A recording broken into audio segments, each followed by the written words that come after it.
Un consortium international de médias dont font partie la BBC, Mediapart ou encore RFI, Congo Hold-up, des millions de documents bancaires prouvant d'importants détournements de fonds publics en République démocratique du Congo. Parmi les principaux responsables présumés, l'ancien président Joseph Kabila et son premier cercle également. Bonjour à vous, Sonia Rollet, vous êtes journaliste à RFI, notre consoeur. Merci d'être là. Sonia, vous faites partie de ce consortium et vous êtes donc notamment au cœur de ces révélations. De quelle fuite parle-t-on ? Alors, on parle de plus de 3,5 millions de documents bancaires, donc issus de la BGFI, donc ce groupe africain, et plus encore de transactions bancaires. Et ça veut dire qu'on parle de la plus grosse fuite de documents d'Afrique pour l'heure. Et ça a été analysé pendant 9 mois par un collectif, vous le disiez, de journalistes, mais aussi de chercheurs, parce qu'évidemment c'est colossal. Combien de personnes à peu près on parle, Sonia ? On parle de 19 médias internationaux, donc c'est beaucoup, 5 organisations spécialisées dans les enquêtes économiques ou sur la RDC, la République démocratique du Congo. Et on a travaillé bien pendant 9 mois sur cette fuite de documents pour essayer d'identifier justement les responsables présumés de ces détournements. Alors ce qu'on a découvert notamment, c'est que la famille de Joseph Kabila et l'ancien chef d'État et certains associés ont perçu à travers donc une nébuleuse de société au moins 138 millions de dollars d'argent public. Nous nous intéressons évidemment à chacune de ces sociétés, chacune de ces affaires. Le premier volet, c'est par exemple sur une société qui est assez peu connue au Congo, les gens ignorent complètement ce que c'est, Sudoil, qui a quand même, avec toutes les sociétés qui se trouvent autour, reçu plus de 150 millions de dollars d'argent public. Donc on s'est intéressé sur pourquoi cet argent est arrivé, où est-ce qu'il est allé, qui sont les bénéficiaires. On a découvert d'énormes retraits en liquide, on a découvert l'évaporation en fait des recettes de l'État. On a suivi en fait toutes ces transactions.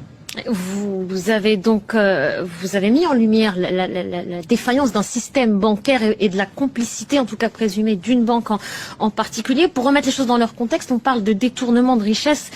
Vous le citiez à l'instant, plusieurs millions d'euros, alors qu'on parle d'un des pays les plus pauvres au monde. 70% de la population vit avec moins de 2 dollars par jour. Je donne ces éléments pour remettre un peu en perspective et en contexte. Comment est-ce que vous avez procédé ? Quel a été le mode opératoire ? Alors on a commencé par l'analyse de ces données, donc l'analyse des comptes.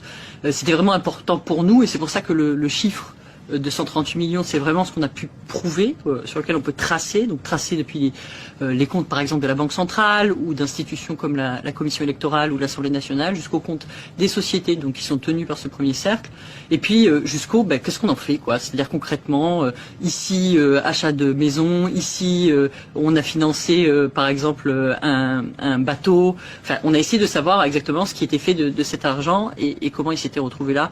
Évidemment on a envoyé des centaines de lettres de confrontation, de demandes d'information à travers toute la République démocratique du Congo, mais également à l'extérieur du pays, puisque cette enquête nous emmène sur les 5 continents.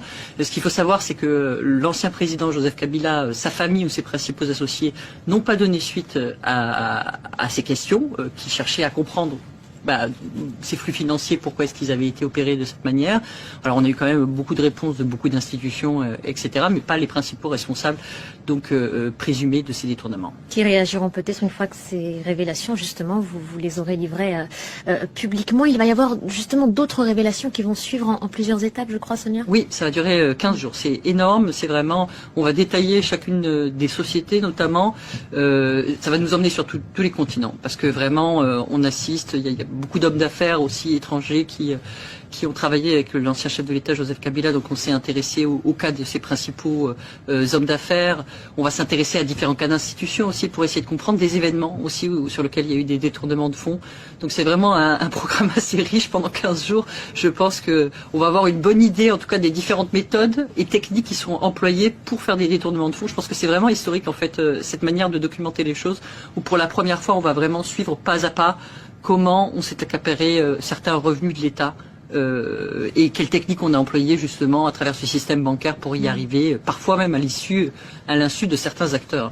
Merci beaucoup Sonia, merci pour tous ces